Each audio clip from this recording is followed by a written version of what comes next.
I know how it must be. You just admire any guy who didn't have to stand outside and wait in the rain to get in. I thank you. That's very nice of you today, because this is lousy weather, and so... Did they let you come in early? That's the network with a heart, all right. This is the Tonight Show, the pothole on the road to sermonette. And this is also the program that brings you sophisticated words that even William F. Buckley doesn't use. Words like xylitol, cholesterol, psoriasis, diarrhea.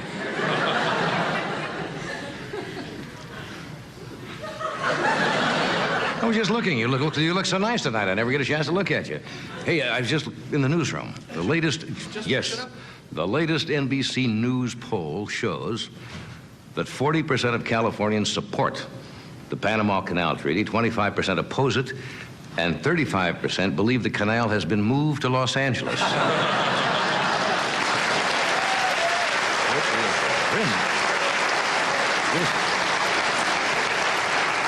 We are on a roll out here that is not particularly good.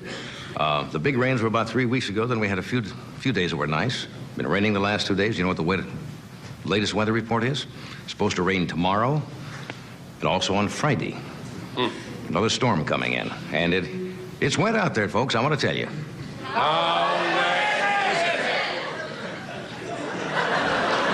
It was worth standing in line for, wasn't it? It was so wet out there today, a motorcycle cop gave a house a ticket for going too slow on the freeway. It was so wet, I saw a zebra at Earl Shive's getting a new stripe job. I mean, it's really...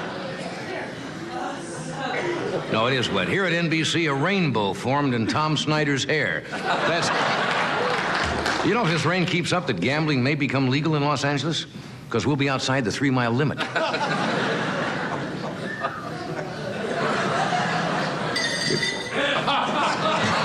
Well, the cows will be in a moment. What is this? I know a lot of you are probably out here on vacation. We, from time to time, give you a tips for tourists, so you don't get unscrupulously ripped off while you're out here. And here's tonight's tip for you tourists. If you're walking along Hollywood Boulevard and a man tries to sell you tickets to the Queen Tut exhibit,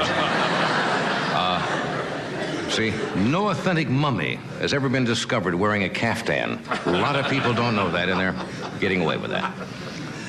It's kind of a slow news day today, which makes it kind of a slow joke day. No, it's too much. The U.S. Treasury is planning to issue a new dollar coin. Are you familiar with that? Yeah, the Treasury claims it's cheaper to mint new coin dollars than it is to paper. Well, no. You see, the fact is that paper wears out quickly. Coins last forever. They say, I can save the government a lot more money if they're looking for new dollar coins. Just declare the quarters dollars, because that's what they're worth now. You see, and then they don't... I seem to be ready to fire on myself. I seem to have a gun on me, don't I? Did you notice right in the middle of the joke, I knew I was... It's like going down the rapids and a small hole forms in your canoe, and you know that it's going to fill up before you...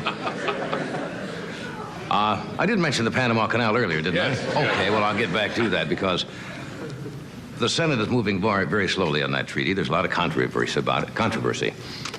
Stuff like that. Or something like that. You know what the word is I'm trying to use. And controversy, right. And a lot of more conservative senators are riding on or tacking on a lot of their... I don't know what the hell they're doing back there, but it's very tricky is what it is. And they're tacking not tacking. I'll get it out in a minute. Look, we got a long time here. They're tacking on all kinds of amendments, you see, to slow it up. For example, here are some of the amendments they're trying to put on. For example, in the year 2000, if there should be any trouble, Ronald Reagan automatically becomes president. That's one of the... If a war should break out, there's another amendment. The U.S. reserves the right to hide a neutron bomb on every Panama hat. That one probably won't go through. If Panama should close the canal for any reason, we have the right to deport all of their baseball players. That's another amendment that, Okay. Oh, Jesus. You know they haven't found Bubbles yet? You know who Bubbles is? Bubbles is the 2,000-pound hippopotamus that escaped from Lion Country Safari last week, and they have not found her yet. And they know where she is, but they can't find her. She's in a pond, and officials are trying to coax her out by using a sexual lure. They ask, no, it's true, they're asking Burt Lance to stand on the shore nude, and play the mandolin.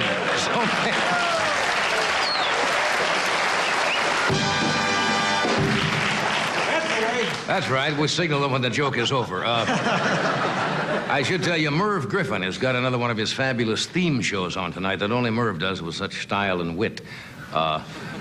Merv's theme show tonight, he's got John Ehrlichman, John Mitchell, H.R. Haldeman, Richard Nixon, and the Shell Answer Man, and they're all going to sit around.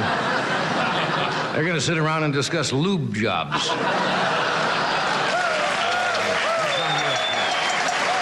So we'll be with you in just a moment.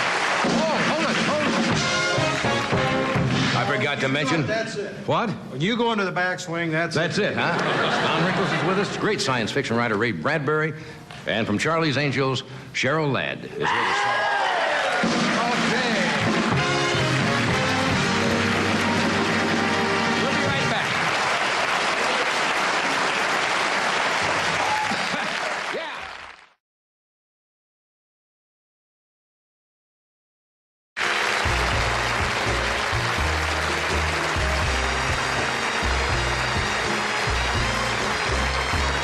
You follow this. You know what I've got here? I see it. I don't read it, but I've seen it. Do they do this in other papers around the country? This is in the Los Angeles Times. I think they do this once a week. And it gives you the plots of all the soap operas that are on television. A capsule summary of what is happening, I guess, for that week. Right. I've never seen it in any other paper. Do they do this around other parts of the country? No. Do you read these? No. They're hysterical. I'm going to give you some of the plots this week. The doctors. Now, this is what goes on in the daytime. Pressured by Billy, Greta consulted Dr. Portnow about abortion, but learned she needs parental consent. Hugh McCloskey asked Jason to run for the state Supreme Court. Tom returned home to MJ and Ricky. Barney and Virginia lost their chance at buying a candy store. Doreen and Colin discovered they live in the same building. That's what's happening in this week. On the guiding light, Ed and Mike came to verbal blows after Ed ordered Bill to return to Vancouver and stay out of the Bowers' lives. Bert informed Steve she's seeking a divorce from Bill. Max's story broke. Justin was replaced as head of cardiology by Emmett. Brandy eased the pain. On Love of Life this past week, Arlene pulled a turn about marrying Tom. She ran to Ray and agreed to apply for a marriage license with him after he assured her that he could accept Lan's child. Meg taunted Michael. About Cal, Vanessa tried to act brave in face of impending widowhood. Did you know these things happen? In Ryan's Hope, listen to this one. Tom explained to Faith that Liam is seeking blood retribution because Tom is blamed for the accidental death of Tom's teen lover, Liam's sister. Tom is an illegal alien. Frank warned Ray not to advise about his relationship with Jill, who admitted she loved Seneca before Seneca underwent surgery. Another world. Rachel returned home after the bandages were removed, and she is slowly regaining her sight. Elena refused to help Liz break up Russ and Gwen. Gwen fretted that her own disapproving mother would arrive and stop the wedding. Regine and Cliff were offered a wedding in the Corey mansion. Alice was suspicious after Willis fell for Angie and Vince's jealous trap. Dennis moved out of Iris's. Does that make sense to people who follow that? You know what's going on? In General Hospital, this is a little sticky here. Leslie fretted when Laura disappeared, which I guess is what you do when somebody you fret. Laura later called and reconciled with Les. Katie told Mark she wants to divorce Lamont, who has changed his mind about Mark since his own recovery. Maria threatened to expose Monica as one of Greg's mistresses during Maria's legal battle with Gail. During Laura's absence, Scotty succumbed to Barbara's charms. Man, and they talk about what goes on in Yeah. prime time. This is in the daytime. Unbelievable. Those are the soaps going It's on. funny how you can see something in the paper and never really read it, because I've seen that headline. That's the first time I ever read the whole thing. It is right there. It's all in one. It covers everything in that one newspaper. column. That's great. Regular I'm glad you brought that in. I wish you'd bring that in every week, because I don't have a chance to see these shows. It's nice to get caught up on them, boy. You just have to read that. You know what's going on. Everything in the world you'd ever want to know about a soap opera is in that column. You are wrong, Detergent Breath. I'll tell you there's what. More? There's others We have some soap operas that are coming up that have not been that covered. have not been covered. For example, that you may not know about, that also have some rather strange plots. For example, a new show, All My Perverts. When the doctor informs Clyde he has only 35 seconds to live, Clyde calls his travel agent and cancels his vacation at the Thousand Islands. Arthur confesses to Valerie that he's a mafia informant, and that's why, to avoid being discovered by hitmen, he has disguised himself as an Avon lady with a mustache. Dolores accepts a collect call from an obscene caller and tells him from now on to phone after 6 and on weekends when the rates go down. That is a lump of life. Lump of life. Here's the plot of this. Susan is concerned when her 13-year-old daughter is voted Miss Congeniality by a truck drivers union out of Encino. Eyebrows are raised when Ken checks into a local motel with no luggage and a 20-pound watermelon.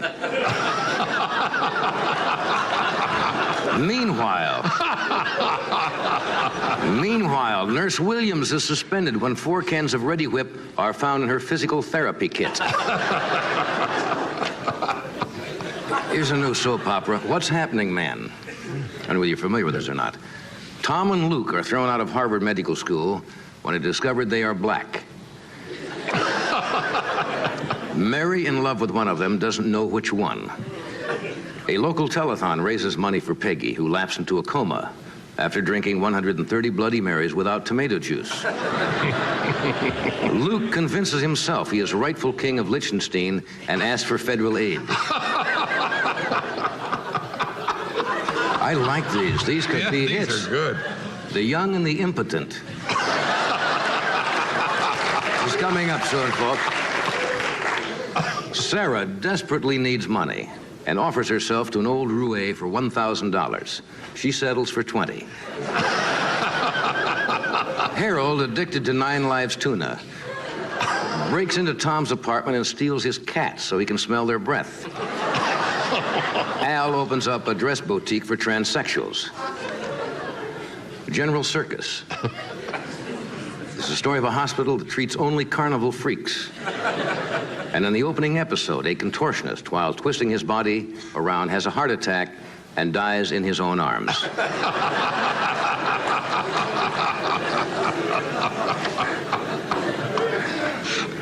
Love of accidents. They're going to try. Marcia, Louise's roommate, is raped by Phil's grandfather. Grandfather dies during the attack, and Phil blames Martha, refusing to take grandfather's body out of her apartment.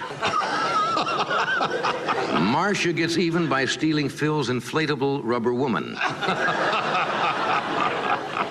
And there's the last one called Big City Hospital, which is the life of Dr. Frank Yutzman and the behind-the-scenes action of a big city hospital. In the opening episode, several years ago, Dr. Yutzman delivered a set of Siamese triplets. And now he faces the delicate task of telling Manny, Mo, and Jack that one of them is adopted. This situation is further complicated by the fact that Manny is getting married to a girl, Fran, who is also one of Siamese triplets. The problem rises when it is noticed that Fanny is on the end and Fran is in the middle. It's a very, very tough show. Those are few. Look, they're no wilder than these. No wilder than these. Oh, we got a good show tonight. We got Don Rickles with us, one of the best science fiction writers ever in the world. Ray Bradbury and Cheryl Ladd will be with us. We're going to take a short break. We'll be right back.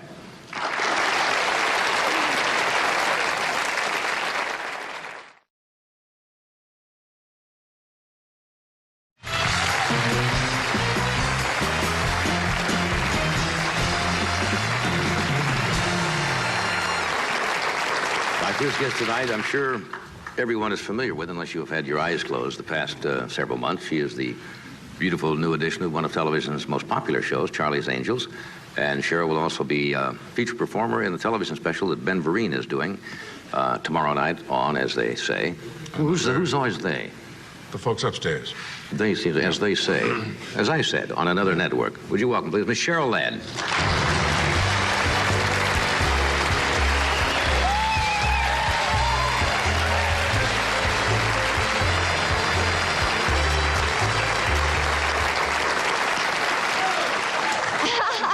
Isn't that nice to hear all that? Sure is. Can I come out and do that again? I think that's why we probably all get in this business. You know, get It feels applause real and good. yeah, get that reaction, and what you're doing, people enjoy. Yeah. You know, when we booked you on the show, somebody said to me, says, "Do you remember when she was on before?" I said, "Cheryl Ladd hasn't been on the show before." They said, "Yes, she was." And I was ready to put a good-sized bet down. And then somebody mentioned a name. And I said, "Now, I remember that name very well because we discussed the problems you were having with the Yes, name, we right?" did, yes. Now, what was it, about 3 or 4 years ago? It was in 73, 1973. and I came out and I was introduced to Cheryl Stoppelmore, which is my maiden name. Cheryl And you Stoppelmore. said Stoppelmore, right? Cheryl Stoppelman. And, Stoppelman. And we talked about that. Right. And I did a song, and it's been a long time. And look what's happened to your, Yeah. in your life. You've had a fantastic, it's been a big change, hasn't it? Yeah, it has. It's I suppose you nice got- to be working. Yeah, I suppose you get tired of all those questions saying, how did it feel to go in and replace Farrah and so forth, but it caught on and everybody loves you, and... Yeah, are I'm you- real happy about Yeah. that. Are you girls jealous at all of each other? Is Of there a little- course. No. I would just No, want we're not. somebody to say, yes, I hate them both. Can't get along at all. I think a lot of people would, of course, like to think that we don't get along, but Well, that makes good press. yeah, You know, that's why it I'm makes sure. a good story. But the truth is that we have a lot of fun together. Yeah. And they're both. I'm sure met both the girls, Yeah. and they're terrific They're lovely ladies. gals. And we have a lot of fun. But you see, that doesn't make a good story, does it, for the press? No, To say that all is they well, go- well on the No, set we don't and all the wanna hear girls that. love each other and so forth. Did they try to get you into those questions when they talk to you? Like there's Always. something going on behind the scenes? Always. I always say, "Oh, is that my child calling me?" I always try and get out of it. What kind of fan mail do you get in the average week? I get some very interesting fan mail. I can imagine. I can imagine. What is I the get- age range I got- of the fellows who I imagine mostly it's from guys? No, not at all. I got, for just a cross section, I got a letter the other day from a man, 52 years old, Oh, married. that's, I'm 52. Are you? Yes, and married. You're embarrassing me. You're bringing up my letter, but. All right, the guy was 52 and married. No, what did he say? What did No, he you want? cared. Yes. What did he say? He was lovely. Said he never misses the show. Watches it all the time. Big fan. More bathing suits, that sort of thing. And I got letters from 12-year-old girls saying, you know, how do you do your hair and all of that. And Can I ask you one question Mm-hmm. before I continue? When you said I got this letter the other day from a 52-year-old man, I got the feeling that you thought he was just this side of going to the motion picture country home. That's been bothering me ever since. not true. I not guess it's true. just because you happen to hit my age. And I said, my God, what's wrong with I'll 52? straighten I this thought, out. 52 is pretty groovy. I'll straighten this out right now. Ladies and gentlemen, have You you mean ever old met a guy? more handsome 52-year-old man?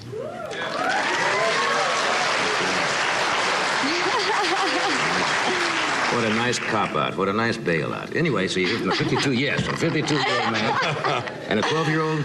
Yeah, I got a cross-section. I mean, everybody writes to me, which is really nice. How many proposals? Although you're the only one of the gals on the show that's really married, right? Not a lot of proposals. Yeah, because I guess most people know that you are Yeah, married married and to a David mother. Ladd, And right? David is my husband. You send out pictures all the time? Mm-hmm. Now, how do you answer? And you really don't have to answer, but it's interesting because, as you know, a lot of the, let's say critics, for lack of a better word, Okay. have said it's really kind of a voyeur show. People look in, and even some of the women's lib group says, well, they're just making the girls sex objects. They're dressing them in scanty clothes and bikinis and bathing suits, and therefore it's nothing more than just really kind of a peep show. And Do you watch our show?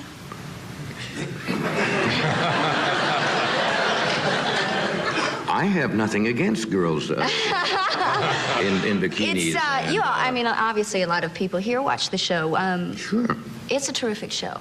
And what is terrific about it as far as females are concerned, these three ladies have very strong moral fiber. These three ladies are fighting crime. These three ladies also wear scanty clothes and While they're fighting have crime. new hairdos. And that's what the show is. And I don't know how to tell you except that Hey, if they asked you to wear something on the show that you felt uncomfortable or doing a scene that you thought was maybe Yes. a little too yes, but not sexy. because it was too sexy, but because I didn't feel it was particularly right for my character, Chris, who is sort of the comedy relief in the show, who doesn't do a lot of the things right. Chris does get into those kind of outfits. I didn't mean to put you on the spot, but you've heard those comments It's too. okay. But no, come back here. Look, slip into your bikini and come right back here. We'll be right back.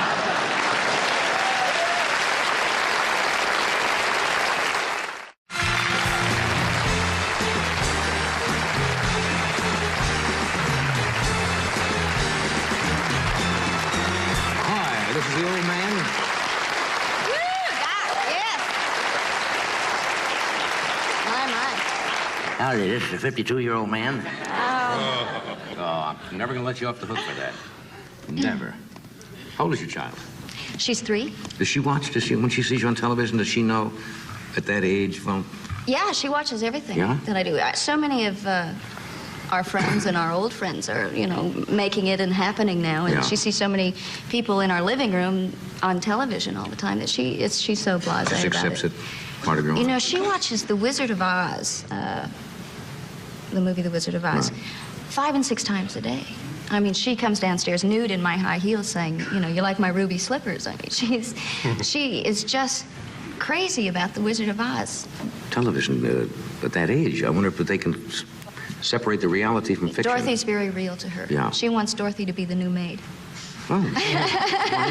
You grew up out here in Los Angeles, right? No. You did? In South Dakota, you know. Oh, Huron, South That's Dakota. right. South Dakota girl. Yeah.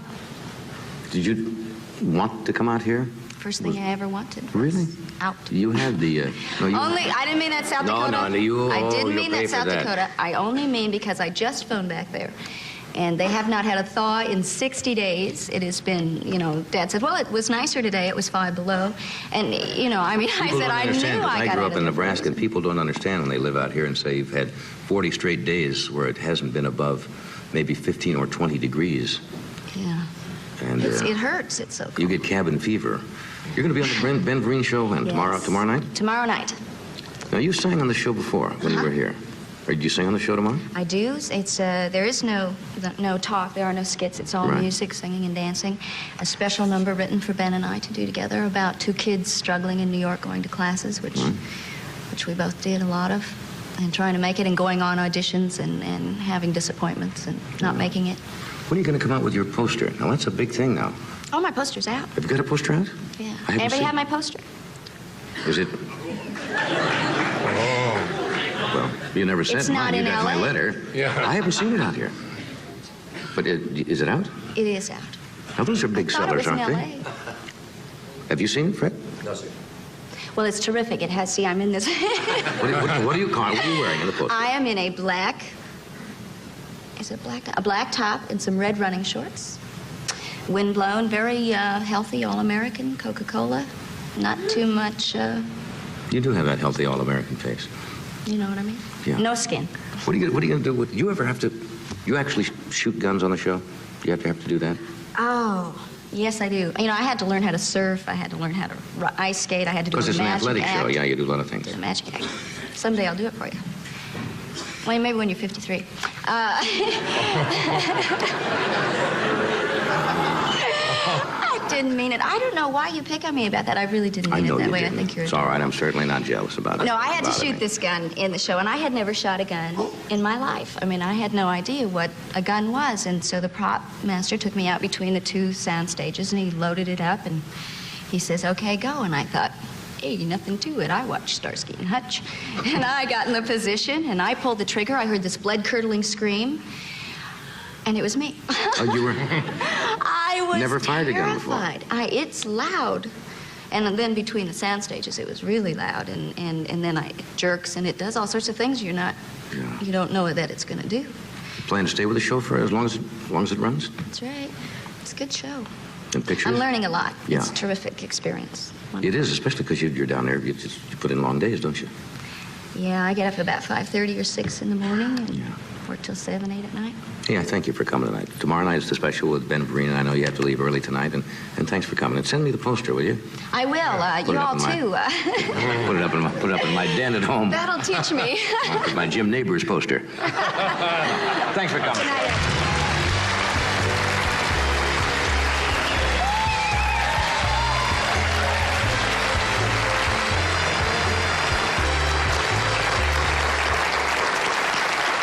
Nice young lady. Yes, very nice. Oh, my golly. It's all relative. Of course it is. Well, you have a birthday coming up soon, don't you? Monday, yes. And people would not know, looking at you, that They you're wouldn't? Are you sure? well into your late 60s. We'll take a short break and return.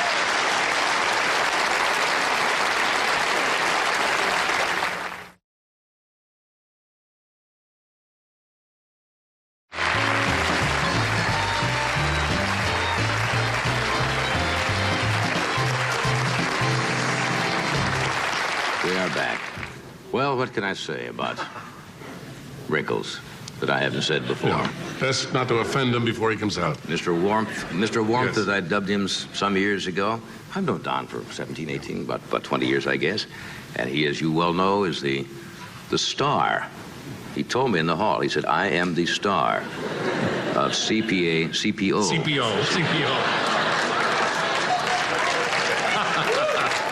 That just gives him something to get. CPO Sharkey. It's seen here, as far as we know, on NBC Friday nights at 8:30. Yes. And on top of that, he will be opening at the Sahara Hotel in Las Vegas on March the 9th. Yes, well, I open there this Friday night, day after tomorrow, just for 2 days, Friday and Saturday. Would you welcome, who was he? Don. Don Rickles.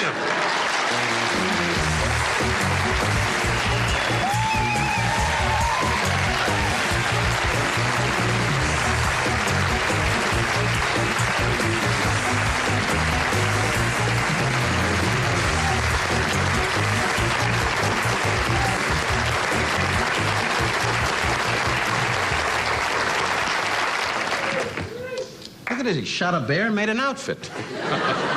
Thank you. How are you? Fine, thank you, Don. Nice You to know see what you. that is? That's Ultra Suede. Oh, good. Well, how long have you had this? I was waiting for you to sit down. Oh, I thought it was an arthritis attack. I didn't know. I always wait for my guests to sit first. sit down. There you are. Going to strap me in, or can I talk first?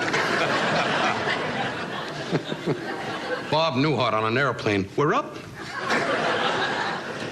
Hi, John. How are you? Thanks so much for the CPO Sharkey plug. You're just a sweetheart. The way you make my career roll right along. I've known you now. How many years do we know each other? Well, at least 18, 19 years, something And I'm like fed that. up. Started me in the old days in New York, in Basin Street East. We That's go back right. that far. That's right. And you hung around New York and ran to every club in town. Buddy Rich is your idol, I understand. Well, we've made a few rounds. Yeah, you, Buddy Rich, and all those days. And Ed, you weren't there then. You were in Jersey with your wife saying, want more taffy? And, how's Victoria, your Fine, lovely she's wife? fine, thank She's you. got a lovely wife. 11. Yes, she does. She's 11, isn't she? 11 years old. I found her yesterday in the park going, where's my Eddie? Where's my Eddie? I married a nice, conservative, Jewish, Yes. lovely girl. Lovely bar. Some 40, whatever. She don't like to bring up the age, but it's starting to show. The neck is starting to hang a little bit. Gets up in the morning with the robe on.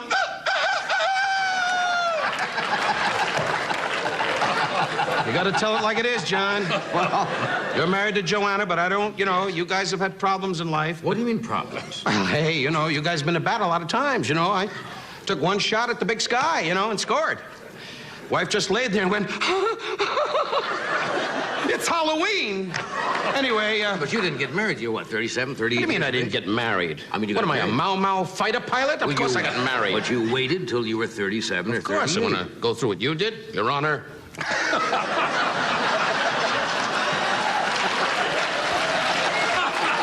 I say, is this man unkind? Don't be nervous, guys. I'm between two guys. Hey, but you got to find yourself. See, you came out of Nebraska. You came out of Jersey. You were young, mixed up, confused. I was in heat 24 hours a day. I used to go on the highway and go, I'm lonely. Help me, anybody. A monkey, a dog, a rabbit, anybody, help me. I remember you back there. Yeah, that's you right. were chasing... Singers. I always went for You singers. did. I remember the names of some. That was my big... No, let's not bring up names. That's, you know, you make a little trouble when you bring up names. Okay. Because I could bring up a couple of things about you and you'd be in court again. You Your don't Honor. Never mind that. I'm not... Ed's sitting there laughing, going, oh, I hope you don't bring up any names. See, Johnny can handle it better than you. He acts casual here. You folks don't know this man. I tell you about the inside of both these guys. They sit out here like it's blood brothers. Blood brothers. Blood brothers. They love each other. Oh, Cochisa, suck wrist. Blood brothers. Then the show's over. See you later, Charlie. But America I keep walking around like I'm lonely.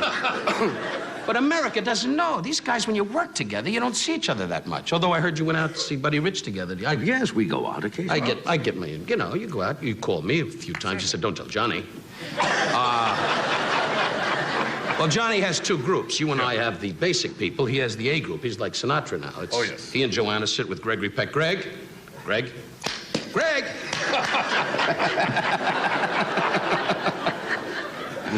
I'll tell Frank about you, though. Sinatra likes you. Yeah. You know, it's a strange thing. You've been in Sinatra's company many times. You've asked your wife, Joanna, to say, introduce me to Frank. And Frank always stood in the corner and went, I want to meet. And Frank doesn't talk like that. That's the guy behind him. Of course, he always has a lot of Italian guys around. I only talk about Sinatra mainly because he's been so very kind to me. You know what he did? Did you get invited to Israel? Yes. By Frank? Yes. It's on the list. Never figured he was on the... Were you invited? Yes. Then what good is the trip? There are 500 people. Two Gentiles and the only Jew on the trip. All of these people were invited. They're in the audience. I thought it was a big deal. Then Frank invited everybody. That's right. Then forget it. Hava, Nagila, Hava. We'll no, it'll become a rally and then we'll have to raise money. Have you ever...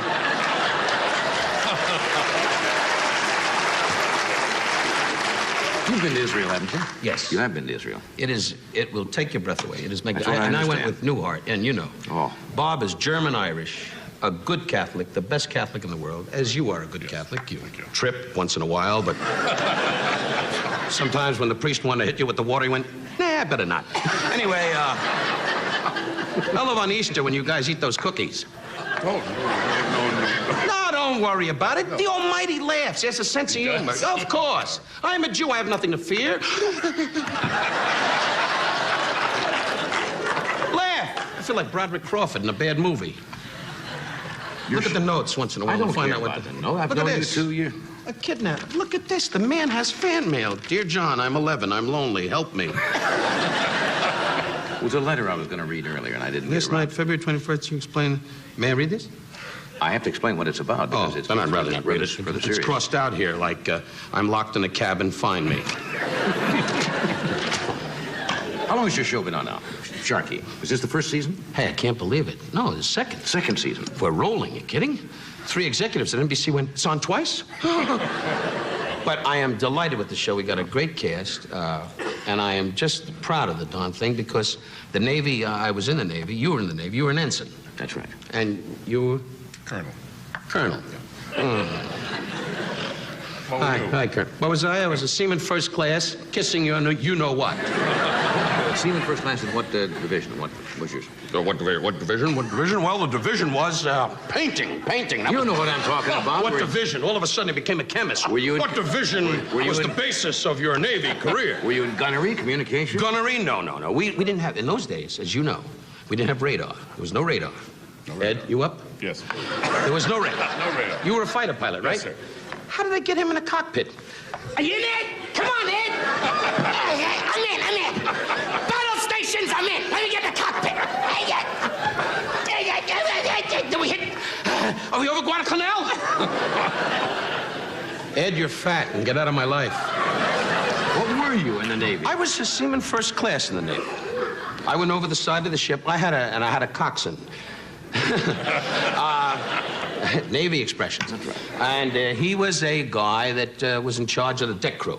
And he went, all hands, all hands. Put that down close to me. The boom man, the one with the hearing problem. 40 million boom men, we got to get Johnny Ray's uncle. No, come here. All hands, all hands. All hands are going on. And the whole crew went, what?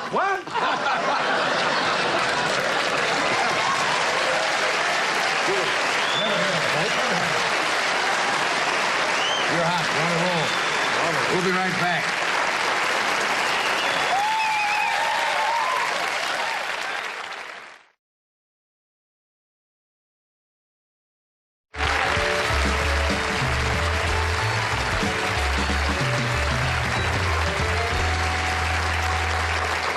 We are back, and we're talking with Donald Rickles. We kid around. You know, we you know what? I don't know why I get very.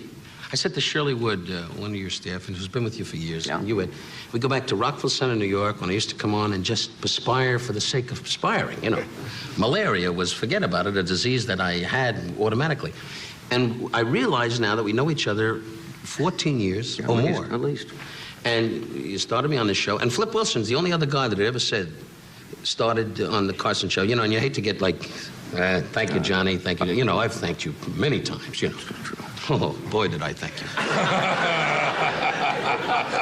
But you were always a great guy. You always kept saying, did you thank me? And Ed always, good old Ed, always backed it up by saying, did you thank Johnny? And my whole life has been thank you. And now I tell you guys, I don't need you. You got your own That's show the old sailing joke. along? You don't need it. But I got news. You need everybody in this business. But you have signed a $3 million deal to appear here once a week. No, what do you... No. And with a clause in if you're moody, maybe. Because Ed told me that. He said, what a deal he's got. Huh? I got to sit on a couch like a moron, and I was a colonel.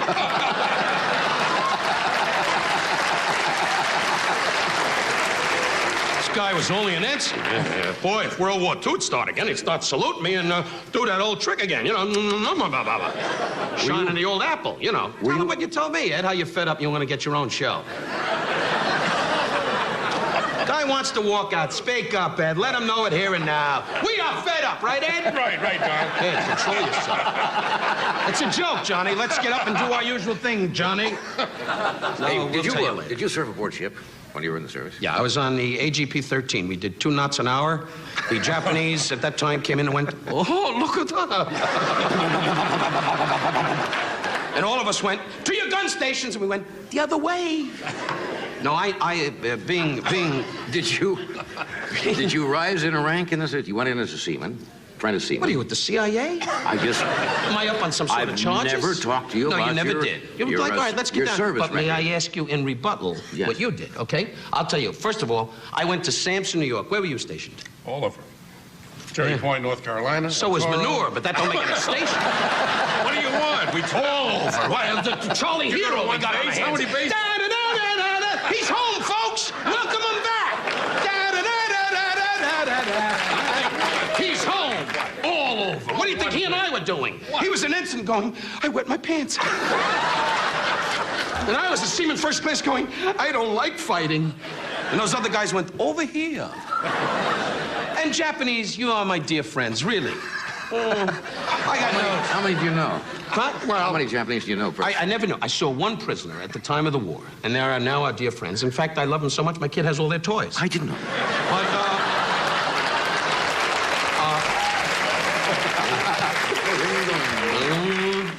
Don leading host, 1-0. That's right. But, really, I tell you, I was frightened to death, but it was a great experience. You have 2 kids, 2 fine sons.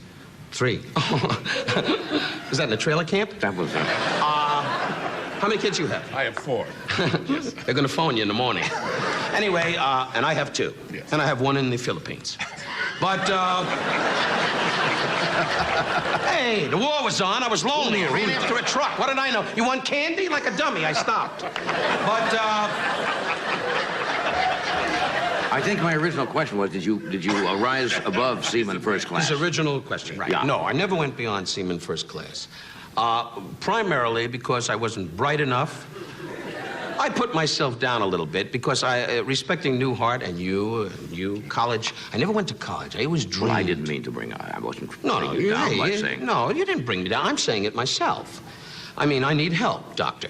But I always respected education. I really did. I came up from middle-class America without having too much of education. In other words, I was the only guy during the Regents in high school that was caught doing this, and the teacher said, "What are you doing?" And I said, "I'm cheating." And the teacher, who was a lot of fun then, had little boils on the neck, one of those teachers, and went had a beer and said, "You're thrown out of the class." And I blew it. And I went to Newtown High School, and I was the head of the Dramatic Society. And there's a lot of fallacy about actors, that we skip around, the stories. When we were kids, as an actor, in Nebraska, they didn't have those. You never saw a guy, skipping the woods in Nebraska. Oh, you did, huh? I can't picture that. Sam, where's the tractor? But, I didn't know. I thought they were too busy milking all the time. But you're a colonel. Wake up, huh?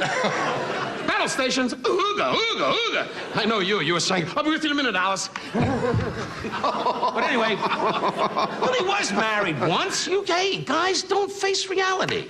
I'm married to a lovely Barbara, really. I'm going to go home tonight. She'll probably be in heat. They're always in heat when you are not ready. Isn't it the truth? I can see now, "Hi, pussycat," and I got to go by the bed and go, "Meow, meow."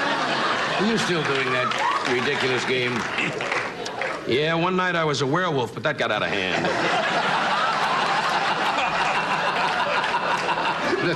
Yeah, I know where it is. Okay. Cheer up. Go ahead. Read the commercial. I'm thinking of $6 million on you. We'll be right back. How about So that? rich. You're so rich.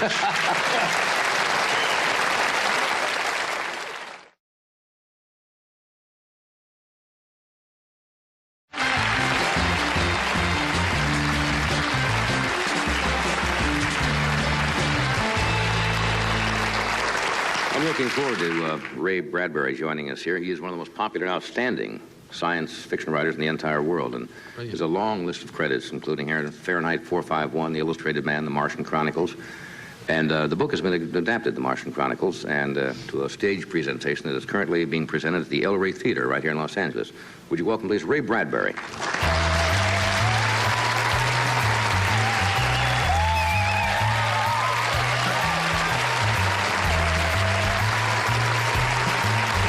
Supposed to be Martian music, right? I think so. They have not discovered an orchestra yet on Mars. How are you? It's good to have you here, really. Yeah, last time I saw you was at JPL about a year ago. We went out there, and I took son Tim over there to watch the, it was a Mariner The second Mariner landing, wasn't it? landing on Mars. That's where they Stayed had a most of little, the night to watch, yes. they had a little problem. It was absolutely fascinating. Yeah, absolutely. I had never been over there before, and Carl Sagan says, "Why don't you come over and watch it sometime?" And it baffles me that they can do things like that so many million miles away, and then the computer takes over, and it's out of their hands completely. Well, it's wonderful. I've enjoyed knowing Carl Sagan and Bruce Murray at Jet Propulsion Lab over the years, because they're the bright ones, and I'm the one that has to try and interpret what's going on. It's not easy. And that's the problem sometimes. When did you first become? Were you a kid when you got involved with? Yeah, I started reading Jules Verne when I was 8 years old. And the great thing about this is that all these years later, this next summer, I'm going off to France to participate in a celebration of the French government honoring Jules Verne's 150th birthday. It should be fascinating. Well, I consider that I'm his son in a way, and it's only right that I'm going over. So, but Mars has played a big part in my life. That planet itself has probably had more fascination for people because, and now that we've landed there, is the jury still out on whether there is some kind of life there? I know when they first landed and they got these readings in the gas chamber, they were getting some strange readings and thought they were biological readings, and then they thought it was a chemical reaction. And since they've only landed in two spots really so far, is there still some possibility there might be some form of algae, fungus? Oh, I think so. Sagan is coming out this week. He's going to be on with you this week, isn't he? That's right, on Friday, So I you think. can double check it with him. Right. He's going to come out. I'm doing The Martian Chronicles, my play, here in town at the All Ray Theater, and I'm inviting Carl Sagan over to see it to get his reactions to our fantasies. Yeah. And but this goes back into my childhood with collecting Buck Rogers, also reading all the science fiction magazines, Science and Invention, and what have you. The very first thing I wrote when I was 12 was about landing on Mars. So it's kind of wonderful that I've grown up with what started as a huge love and a hobby, and I wind up doing a play, writing a book, and next year here at NBC, by gosh, a 6-hour special miniseries on the Martian Chronicles. Hey, that's wonderful. So we're looking for a director now. I'm glad to Isn't hear that. wonderful? Well, there's been the fascination lately, of course, with all, I guess, Star Wars, Close Encounters, and I guess it goes in cycles where people become involved again in reported flying saucers. What's your personal observation? I know what Carl's is and Asimov's on. You know, a lot of people, how do you explain the people who claim that they have actually met people and been on spaceships? And these are people who seem to be, some of them, intelligent people and don't seem to be making things up. Did they do that, or do you think it's a hallucinatory experience, or what? I'm very open. I think most of us are, aren't we? You'd have to. You have to keep your mind totally open, because I don't know about you. Hey, Ray, I'm open.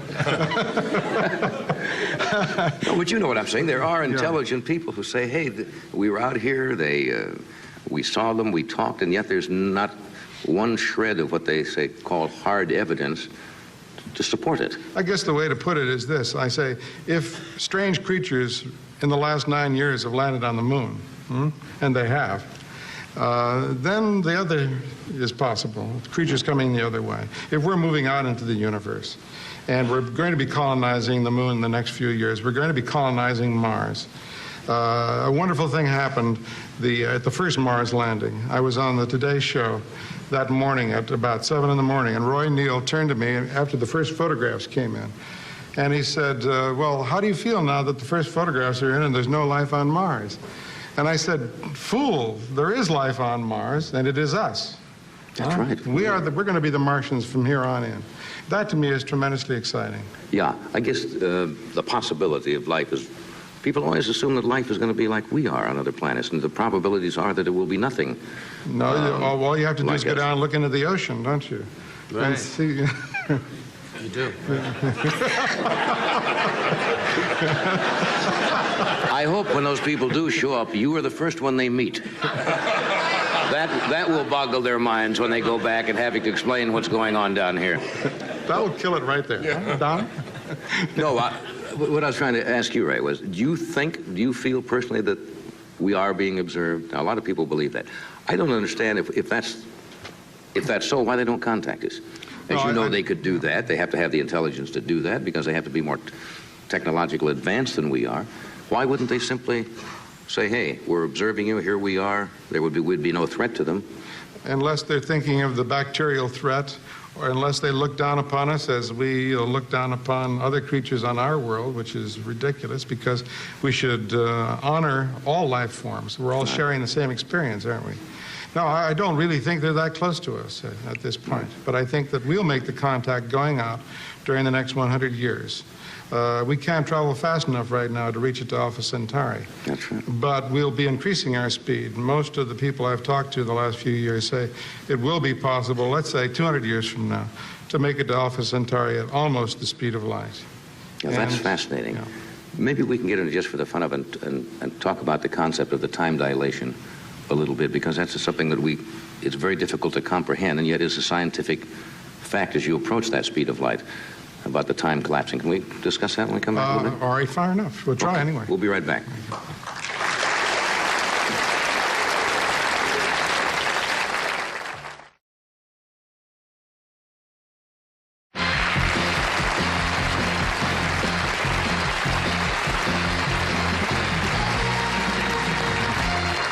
What we brought up, and I don't know whether, I'm certainly not equipped to explain it, but it's a scientific fact, as Einstein proved, as you approach the speed of light, which they say is finite. Nothing can go faster than light.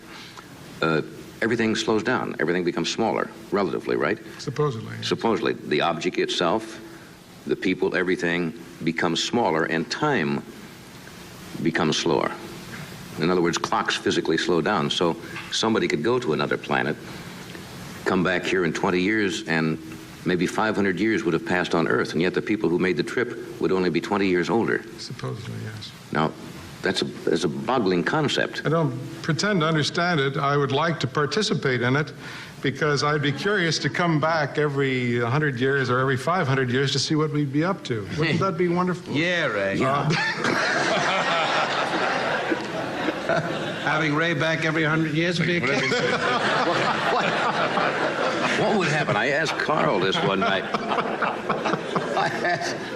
I asked Carl about what would happen as a science fiction writer if you ever explored the possibility if they find something else that is faster than the speed of light. Now, they say that's impossible. Well, they said breaking the sound barrier was impossible, right. too. Now, what would happen to the whole physical world and mathematics in general if they found that you could go faster than the speed of light? What would that do?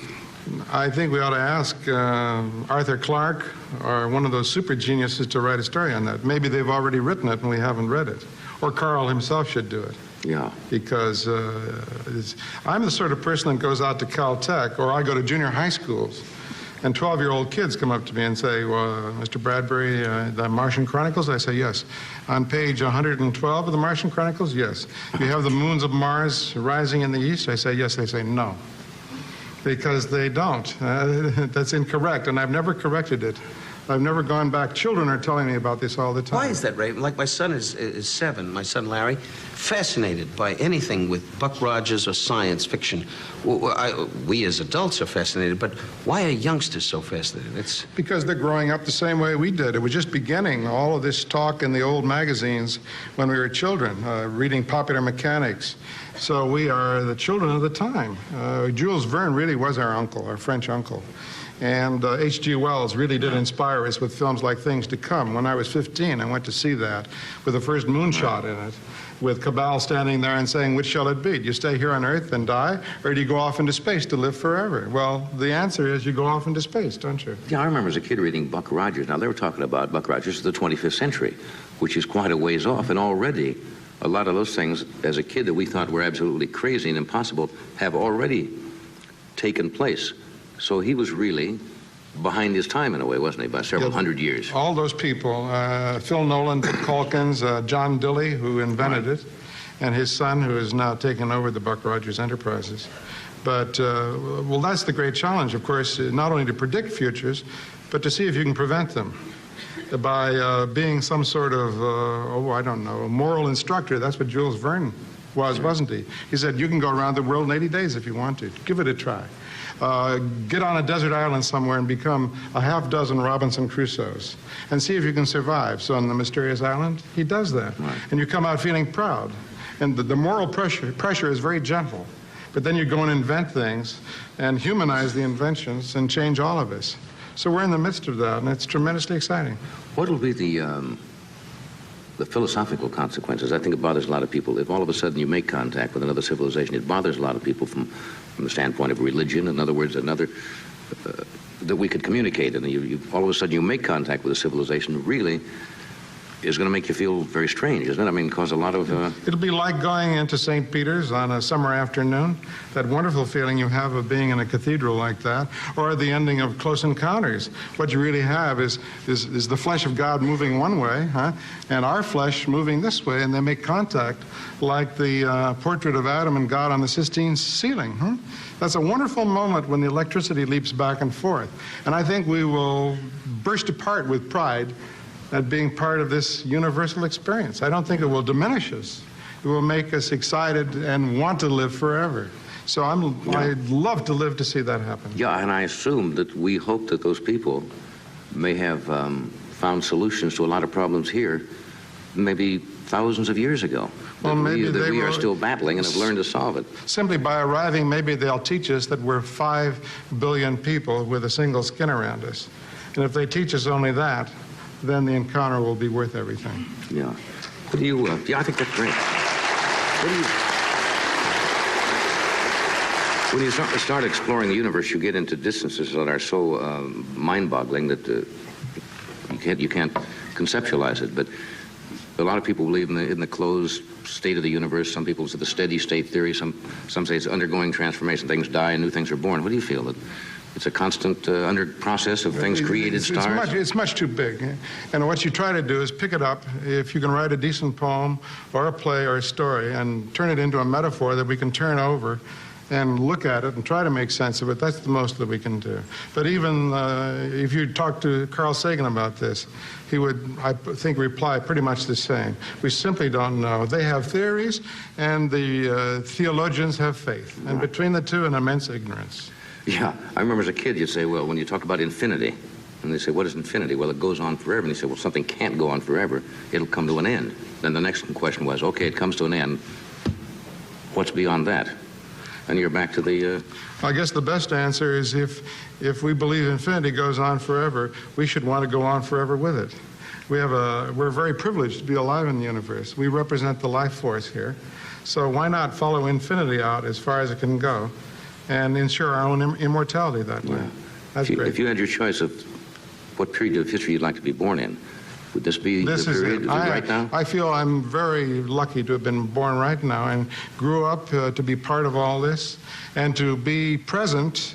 I was in London the night we landed on the moon for the first time. I don't remember and that. to weep with happiness and joy for all of us that night. Remember those pictures on television? Because it's the greatest night in the history of mankind, that night. Yeah, If I may say, my only claim to fame is my wife and I, Barbara, we were at ringside, so to speak, watching Gene Cernan and his crew take off for the moon, and that was the most exciting thing in the world, and I never believed I'd be able to tell my children someday. It was just breathtaking, and these guys have such great courage. Speaking of that, how come, in your opinion, Ray, that the moon program has been, and I know that we have many problems in our great country, but how come, we must explore, how come the moon program is like in a downhill? There's a failure of imagination, a failure of will, which I don't understand. Our president doesn't seem to care about it, which I'm very disappointed in. We need this kind of idealism to help us rise above the problems we've had the last 20 years. We've done so many things incorrectly, and when we do a thing right, I should think we'd be celebrating it more. I don't understand NASA. They don't know how to sell themselves to the people. So the budget has gone down year after year, and we've got to put it back in proportion, because it's 1/10 of 1% of the billions of dollars that go into the military. So less arms to all the other countries of the world and more into rockets. That's the way I look at it. Yeah, I'm all for that. We'll take a break. We'll be right back.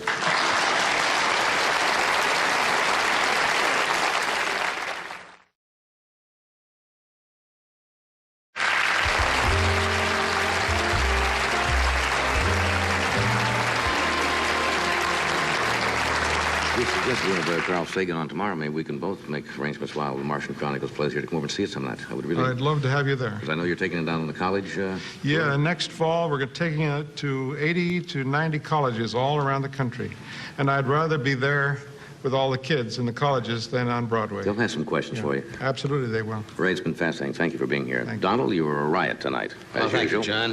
And tomorrow night? May I say goodnight to my mother in Florida? You Stay certainly well, may. Etta. Love you. Thank you. Good night. I'm humbled by that applause.